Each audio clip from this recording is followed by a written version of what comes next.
জীবনের ঘড়িটা একসময় সেও থেমে যাবে। কি ভাবতে গাটা ঝমঝম করছে, তাই না? এত সুন্দর সোনার সংসার সাজানো গোছানো, এটা ছেড়েও কিন্তু একসময় চলে যেতে হবে সবাইকে। আজকে একটা আনকমপ্লিটেড ভিডিও দেখাবো। আমি ভেবেছিলাম আপনাদের সঙ্গে দুটো রান্নার রেসিপি শেয়ার করব। মাঝখান থেকে আমার ছেলে প্রাইভেট থেকে এসে বলতেছিল, মা ফোনটা একটু দাও, আমি কয়েকটা পিক তুলবো। আমরা কয়েকটা ফ্রেন্ড মিলে পিক তুলবো। ওর কাছে ভালো ফোন আছে, কিন্তু আইফোন নেই, তো আইফোনের ছবি নাকি ভালো হয়। তো আমি রান্না সবই তুলে দিয়েছি, আমার ছেলে ফোনটা নিয়ে চলে গেল, এই জন্য রান্নার ভিডিওটা শেয়ার করতে পারলাম না। তো যাই হোক, যেটুকুই একটু ভিডিওতে ধারণ করছি সেটুকুই শেয়ার করি।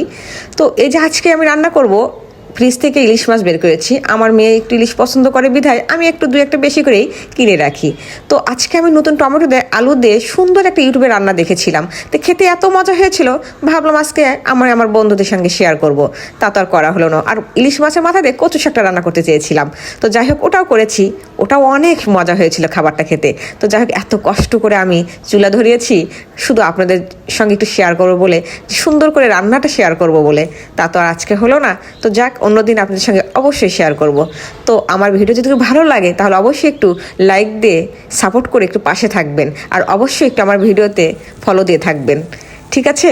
তো আজকে যেহেতু আমি রান্নাটা শেয়ার করতে পারলাম না, আমি কথা দিচ্ছি অবশ্যই ইলিশ মাছ দিয়ে নতুন টমেটো দিয়ে কেমন করে রান্না করে, আর ইলিশ এই যে কচু ইলিশের মাথা দিয়ে কেমন করে রান্না করে, আমি অবশ্যই শেয়ার করব।